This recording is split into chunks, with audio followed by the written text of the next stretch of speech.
The sun hung low over the city as Marcus Taylor tightened his grip on the leather handle of his portfolio case. Each step toward the glass doors of Whitman Gallery felt like a mixture of excitement and trepidation. This was the moment he had been working toward for years, a chance to have his art displayed in one of the most prestigious galleries in the country. His heart raced with anticipation as he walked into the gallery's grand foyer, where chandeliers sparkled like stars and the faint scent of polished wood filled the air. The gallery exuded wealth and exclusivity, with its pristine white walls adorned with works from renowned artists.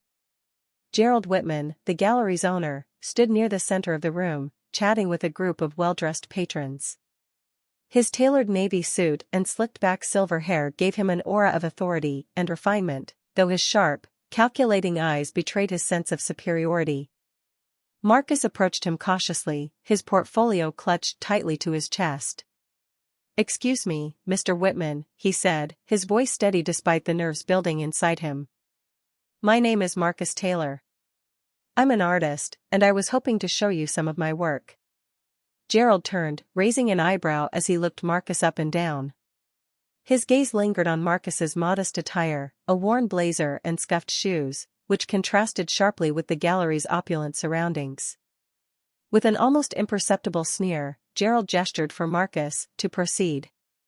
Marcus opened his portfolio with care, revealing a series of vibrant, emotionally charged paintings. Each piece told a story, of resilience, of struggle, of joy, and was imbued with a depth of emotion that came from Marcus's own lived experiences. The colors leapt from the pages, bold reds symbolizing passion, deep blues evoking sorrow, and warm yellows radiating hope. "This piece," Marcus began, pointing to a painting of a young boy standing in the rain, "is about finding light in the darkest moments. It's inspired by my childhood." But before he could finish, Gerald interrupted with a dismissive chuckle. "Light in the darkest moments," he said, his voice dripping with condescension. "This is amateur at best. The brushwork is sloppy, the composition is chaotic. And what's with all the bright colors? It's garish." Marcus felt his chest tighten, but he held his ground. "I believe art should evoke emotion," he replied. "It's not just about technique, it's about connection, about storytelling." Gerald rolled his eyes. "Connection? Storytelling? Look around you," he said, gesturing to the gallery walls. "This is real art. Refined. Sophisticated. Our clientele wouldn't even glance at your finger painting."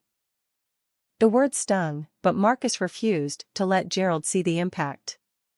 He took a deep breath, summoning every ounce of composure he had. "With all due respect, Mr. Whitman, art isn't just for the elite. It's for everyone. It's about reaching people, regardless of where they come from." Gerald smirked, shaking his head. "That sounds noble, but nobility doesn't sell.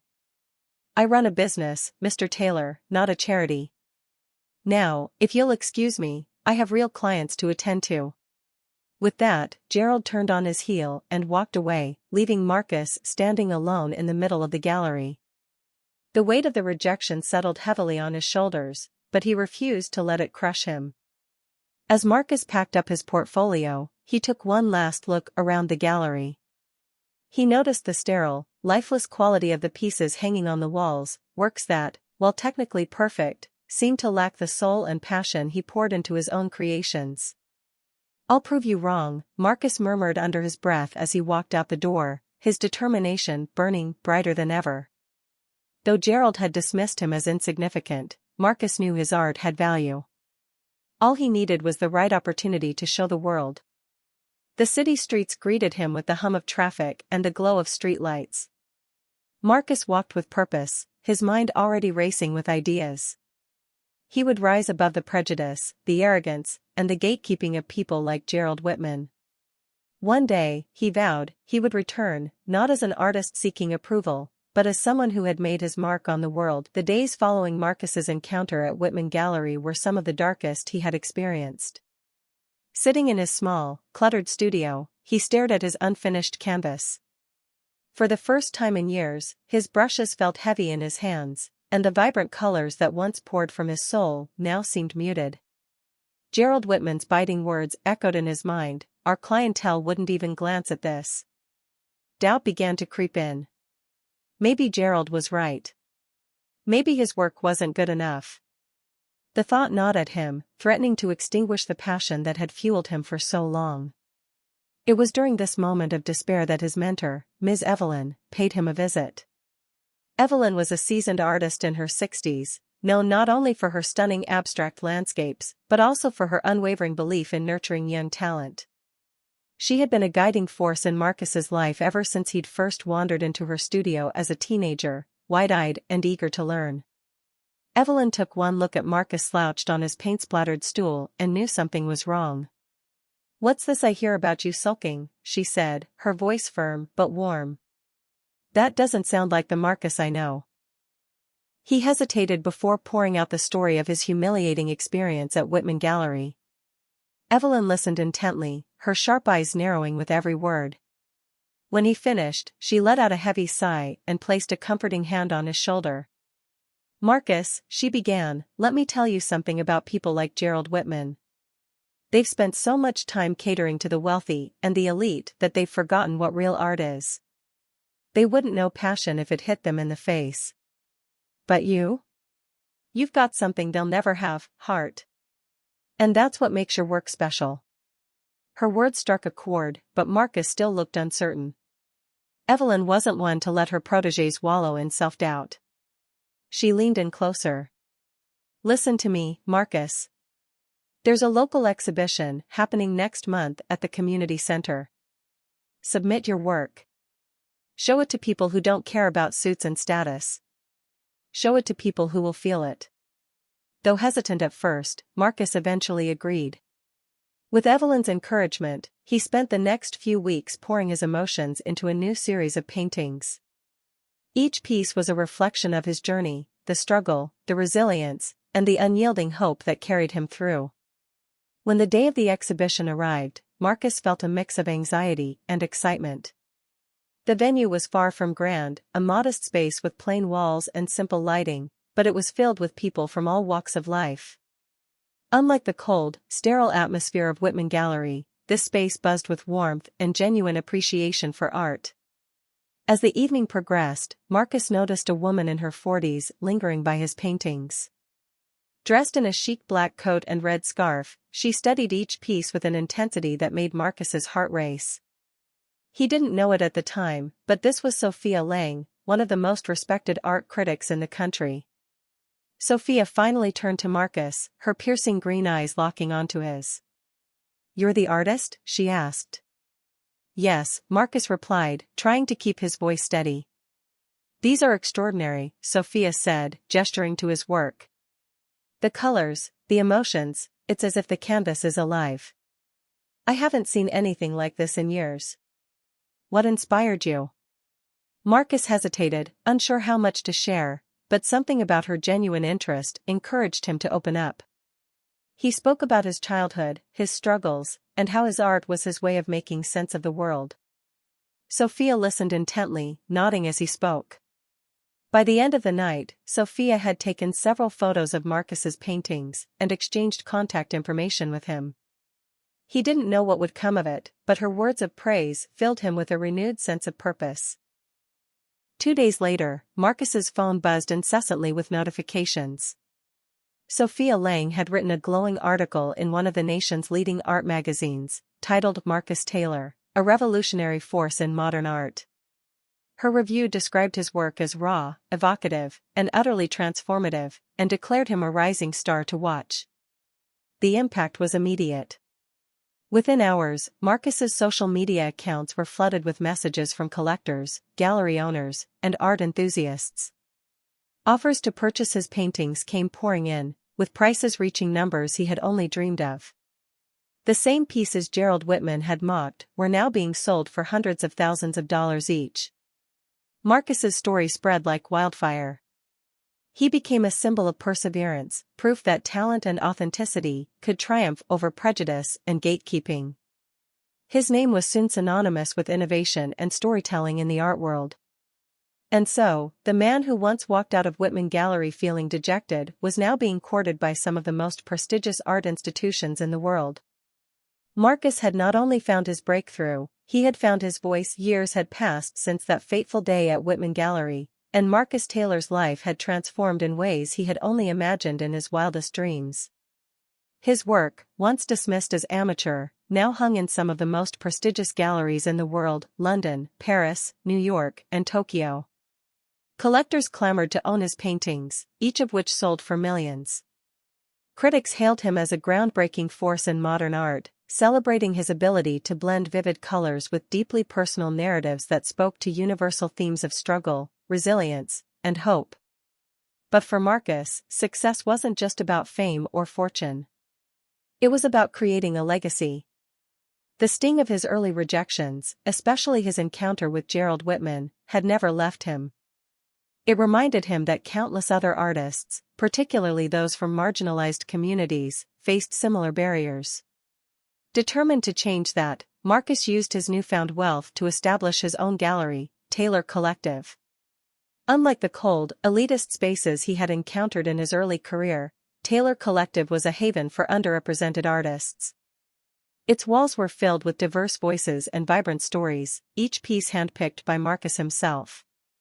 The gallery quickly became a cultural hub, attracting art lovers from around the globe who appreciated its ethos of inclusivity and authenticity. One afternoon, as Marcus sat in his sunlit office overlooking the gallery floor, his assistant, Lena, entered with a folder. "Marcus," she began, "I've compiled a list of potential acquisitions for the gallery. There's something in here you might find interesting." Marcus took the folder and flipped through the pages, scanning images of artwork and notes on various galleries. His attention caught on one entry: Whitman Gallery. His brow furrowed as he read Lena's notes. "Whitman Gallery," Lena explained, noticing his reaction. "They've been struggling for a while. Poor sales, declining reputation. Apparently, Gerald Whitman is looking to sell off some of their collection to stay afloat." Marcus leaned back in his chair, a flood of memories washing over him. He could still hear Gerald's mocking tone, still see the disdain in his eyes. But now, the roles were reversed. The gallery owner who had once belittled him was in desperate need of the very support he had denied Marcus years ago. Intrigued, Marcus made a decision. "Schedule a visit," he said, closing the folder. Lena raised an eyebrow. "Are you sure? You don't have to." "I know," Marcus interrupted, his voice calm but resolute. "I want to." A week later, Marcus found himself standing in front of Whitman Gallery once again. The building looked much the same as it had all those years ago, but there was an air of weariness about it now. The once polished facade seemed faded, the grand chandeliers visible through the windows no longer sparkled as brightly. Marcus stepped inside, his tailored suit and confident demeanor immediately catching the attention of the staff. Gerald Whitman himself approached, his silver hair now streaked with white, his posture slightly stooped. He extended a hand with a practiced smile that barely concealed the tension behind it. "Welcome to Whitman Gallery," Gerald said, his voice polite but lacking its former arrogance. "I understand you're interested in our collection?" Marcus shook his hand, a faint smile playing on his lips. "Yes. I've heard you have some pieces available. I'm looking to expand my collection." Gerald nodded, leading Marcus through the gallery. As they walked, Marcus couldn't help but notice how the space had changed. The walls were still lined with carefully curated works, but there was a noticeable emptiness, a lack of the vibrancy and energy he remembered. "This piece here," Gerald said, stopping in front of a painting, "is from an emerging artist with great potential. It's priced at a very competitive rate." Marcus studied the painting, his expression unreadable. He let Gerald continue his pitch, all the while reflecting on the irony of the situation. Years ago, Gerald had dismissed him without a second thought. Now, he was eager to impress. Eventually, Marcus turned to Gerald, his gaze steady. "You don't recognize me, do you?" he asked. Gerald frowned, studying Marcus's face. "Should I?" Marcus's smile widened, though it didn't reach his eyes. Marcus Taylor. I came here years ago with my portfolio. You told me my work looked like finger painting. Recognition dawned on Gerald's face, followed by a flicker of embarrassment. He opened his mouth to respond, but no words came. I've come a long way since then, Marcus continued, his tone measured. And now, I own my own gallery. I came here today not just as a buyer, but as someone who understands what it feels like to be overlooked. Gerald's shoulders slumped slightly, the weight of the moment settling over him. Mr. Taylor, he began, his voice quieter, I didn't realize. If I ever offended you. Marcus held up a hand. I'm not here for an apology, Mr. Whitman. I'm here to remind you that every artist deserves respect, no matter where they come from or how they start. It's a lesson I hope you've learned. With that, Marcus turned and left, his presence alone leaving a lasting impression. He didn't need to buy anything, he had already gained everything he needed. As he walked out into the city streets, Marcus felt a profound sense of closure. He was no longer the struggling artist seeking validation, he was a man who had built his own path and opened doors for others to follow. The day Marcus Taylor walked into Whitman Gallery for the second time couldn't have been more different from the first. The sharp chill of rejection he had felt years ago had long since melted away, replaced by a quiet confidence that came with hard-earned success. Dressed in a charcoal gray tailored suit that complemented his towering frame, Marcus carried himself with an air of quiet authority. His polished shoes clicked softly against the marble floor as he entered the space that once symbolized his humiliation. The gallery, though still outwardly elegant, carried a certain weariness. The once bustling floor now felt sparse, and the grandeur of its decorations seemed dulled by time and financial strain. Gerald Whitman, the man who had dismissed Marcus without a second thought all those years ago, stood near the reception desk, his gaze scanning the room for potential customers. As Marcus entered, Gerald's eyes lit up. He quickly straightened his posture, smoothed his lapel, and approached with the charm of a seasoned salesman. Gerald didn't recognize Marcus, why would he? To Gerald, Marcus had been just another face in a long line of hopefuls he had turned away. Welcome to Whitman Gallery, Gerald said, extending a hand. How may I assist you today? Marcus clasped his hand firmly, a faint smile playing on his lips. I'm here to look at your collection. I'm seeking pieces to add to my gallery. Gerald's expression brightened at the mention of a gallery. Of course. Right this way. We have some exceptional pieces that I think you'll find quite compelling.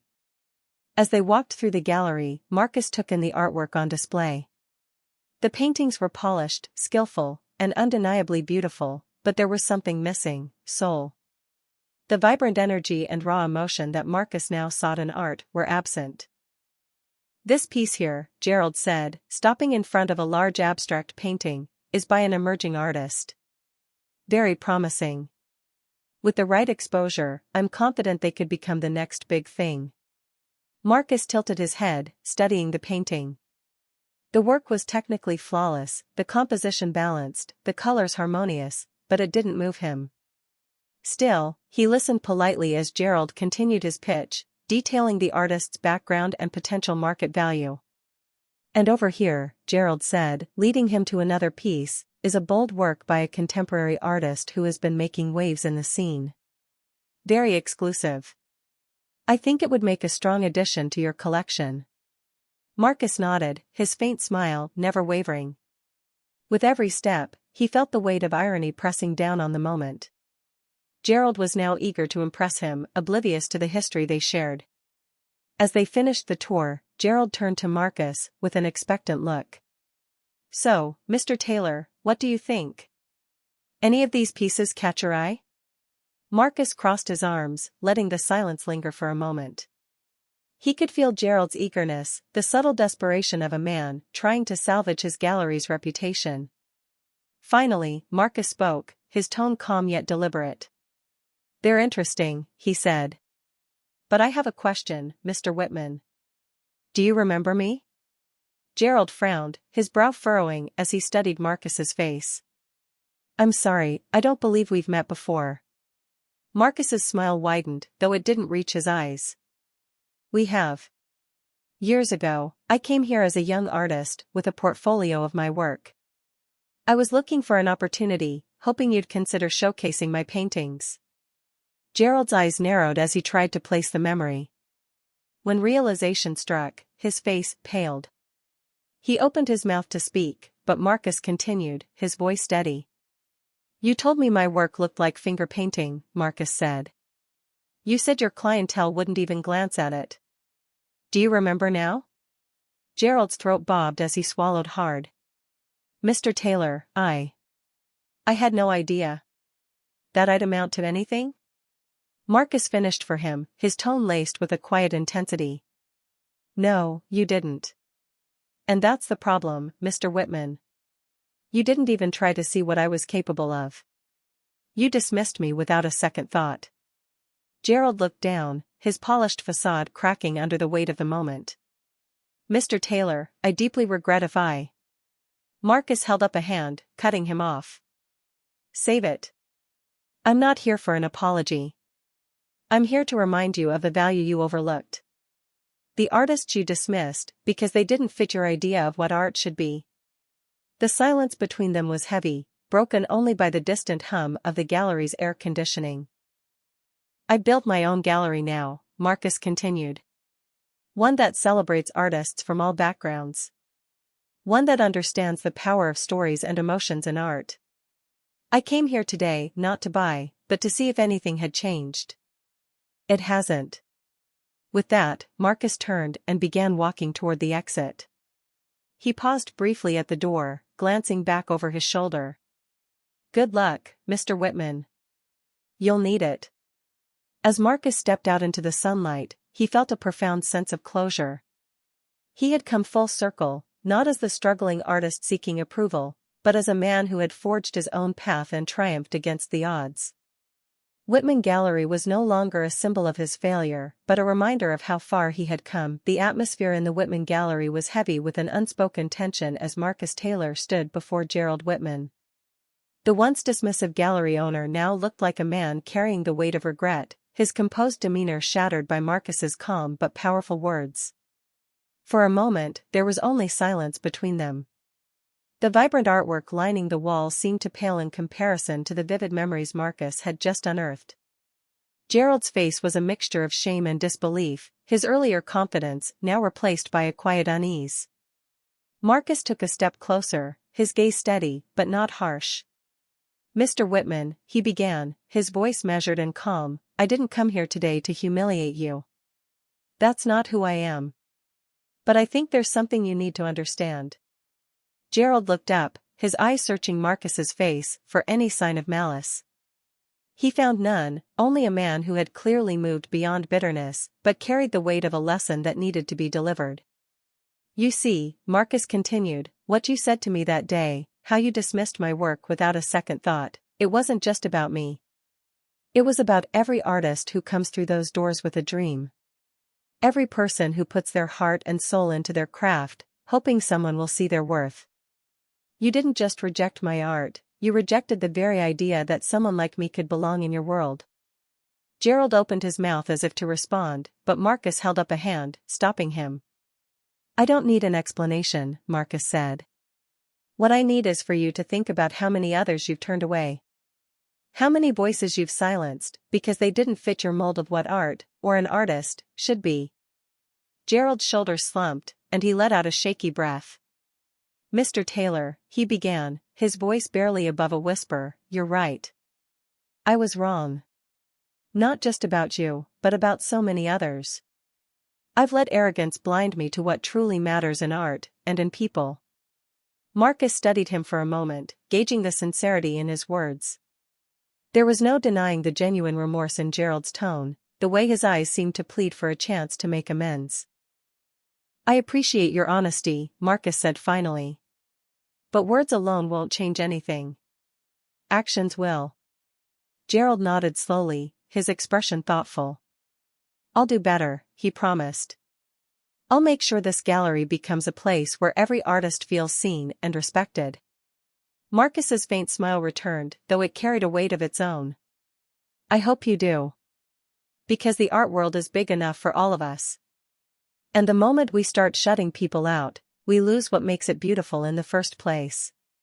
He turned to leave, his footsteps echoing softly against the gallery's marble floor. But just before reaching the door, he paused and glanced back over his shoulder. "Mr. Whitman," he said, his voice carrying across the room, "remember this moment. Remember it when the next young artist walks through your doors. Because you never know whose work might change the world." With that, Marcus stepped outside, the crisp afternoon air washing over him. The sunlight felt warmer, brighter, as if the universe itself recognized the gravity of what had just transpired. He didn't need to make a purchase, didn't need to exact revenge or revel in Gerald's downfall. His presence, his success, and his words were enough. As he walked down the bustling city street, Marcus felt a profound sense of pride, not just in how far he had come, but in the decision he had made. He had chosen compassion over vindication, growth over grudges. He had shown Gerald, and perhaps even himself, that true strength lies not in tearing others down, but in lifting them up. Back at Taylor Collective, Marcus returned to his sanctuary, a place where artists of all backgrounds thrived, their voices celebrated and their talents nurtured. As he stood amidst the vibrant pieces lining the walls, he felt a renewed sense of purpose. His journey wasn't just about his own success, it was about paving the way for others like him. And as the sun dipped below the horizon, painting the sky in hues of gold and crimson, Marcus Taylor smiled. He had come full circle, not just as an artist, but as a force for change. And he knew, deep in his heart, that this was only the beginning.